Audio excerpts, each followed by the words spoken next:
Finally, it's the weekend. This cafe really has the smell of freedom. Freedom or the smell of over-roasted coffee. Can your nose even tell the difference? Both. Freedom smells good.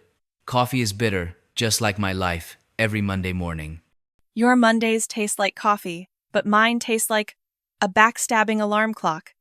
Your alarm must be a double agent. It rings while secretly laughing at you. It has an accomplice, too, the blanket. The blanket hugs me. The alarm shoves me out into the world. So every morning you wrestle with the blanket, right? No, I lose completely. The only time I win is when I'm late for work. Sounds familiar. I win against the blanket but lose to the mirror. What does the mirror do to you? It reflects the truth. Hair like a porcupine. Eyes like a dying battery. If the battery's low, recharge with coffee. The coffee here is so strong, you could talk to a spoon and it would answer you. Then give me a cup that can talk to life itself. There you go, philosophizing again. We've only been sitting here for 5 minutes. Because it's the weekend. Weekends are for reflecting on the little things in life. Laundry, dishes, and the great eternal question, do my socks still have pairs? Your socks must live very free lives. Each one goes its own way. I suspect there's a parallel dimension that specifically swallows socks. I suspect the washing machine is a portal. What about your cooking skills? Cooking? I have 3 levels: survival, passable, and order takeout. I'm at the level of reading recipes like abstract poetry. Meaning you read it and still don't understand? I understand it emotionally.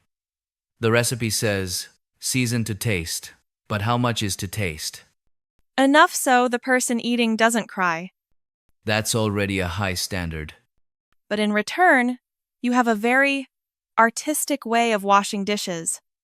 Artistic how? The art of procrastination. You just leave the dishes there and admire them. I'm letting the dishes ferment emotionally. More like mold. You know, sitting here at a cafe on the weekend, even the little daily things suddenly feel funny. Yeah, like planning to sleep in, but still staying up late anyway. Because the brain says go to sleep early, but the hands keep scrolling. They're not even in the same department. The brain company went bankrupt from lack of discipline. But hey, weekends allow the brain to take a vacation. Agreed. Take another sip of coffee to prepare for doing absolutely nothing. Doing nothing sounds surprisingly busy. Haha, exactly. Then it's perfect. The only mission this weekend at this cafe is to laugh as much as possible. I second that.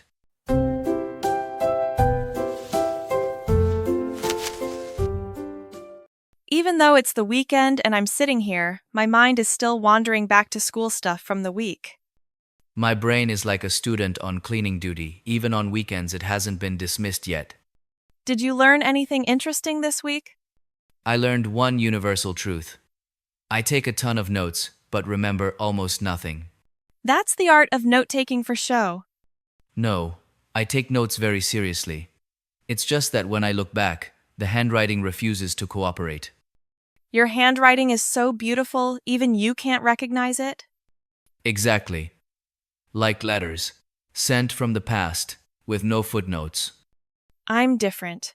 I understand everything in class, but once I'm home, the knowledge automatically logs out. It requested early leave. No, it skipped class. So, every time there's a test, you get that familiar feeling but can't quite remember? Exactly. Like meeting an ex in a dream. That's a strong comparison. This week, I even had a study group. Study groups sound pretty effective. Effective at socializing. Ah, the social club version of studying. First 30 minutes. So, what are we studying today? 2 hours later, who's the most tired this week? But at least there's emotional support. Yeah, emotional support to order bubble tea. I usually study alone, but my brain prefers group work with random thoughts. Like what? While studying, I suddenly think, wonder what the neighbor's cat is doing right now.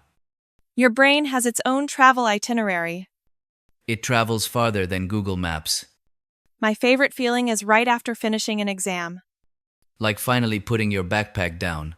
Light, but still worried. Did I do it right?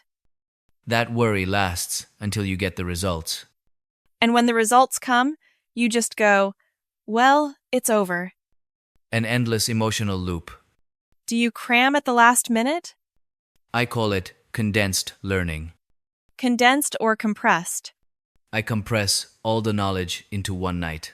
My brain feels like a hard drive about to run out of space. I study little by little, but after spreading it out, I forget everything. Two different strategies. Same result. But there's one thing I love. After a tiring week of studying, sitting at a cafe on the weekend makes everything feel so much lighter. Yeah, no assignments, no deadlines here. Just coffee and harmless complaints. After complaining, studying doesn't seem so scary anymore. Because at least we survived another week. And we still have the weekend to resurrect ourselves. Let's take a sip to celebrate that we made it through another week. Cheers. Next week, we'll deal with later. Right. Knowledge can wait, coffee cannot.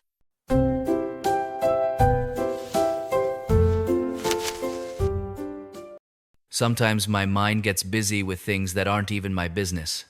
Because our brains love things with zero responsibility. True. Like wondering why the table over there is taking so long to order. I noticed. They're reading the menu like it's a legal contract. Maybe they're negotiating with their conscience. Coffee or weight loss, the eternal battle. The usual outcome: drink the coffee and promise to diet starting Monday. Monday always carries so many promises. But Monday never agreed to any of them. That reminds me, I have a very weird habit. Sounds dangerous. I talk to objects a lot. For example, Like this morning, I told my coffee cup, "It's all up to you today." and what did the coffee cup say? It stayed quiet, but I felt deeply understood. That's a healthy relationship. What about you? I tend to imagine silly little stories in my head. Like what? Like imagining if this cafe closed down, would I miss this chair first or the coffee first? And the answer? I'd miss the feeling of sitting here chatting about nothing. That's getting a bit serious now. No, I'm just philosophizing in a casual way. Casual with depth. Exactly. Like how people always ask, "How have you been lately?" But hardly anyone waits for the real answer. So we usually just say good to keep it simple. Good is the safest word. But sitting here, talking aimlessly like this, I suddenly feel like good is actually true.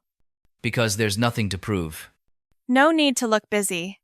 No need to study more, work more, or try harder. Just need the coffee to stay warm. And the conversation to keep wandering. I like this kind of wandering. No clear beginning, no need for an ending. Just like the weekend. Yeah, thinking about it now, I'm suddenly not scared of Monday anymore.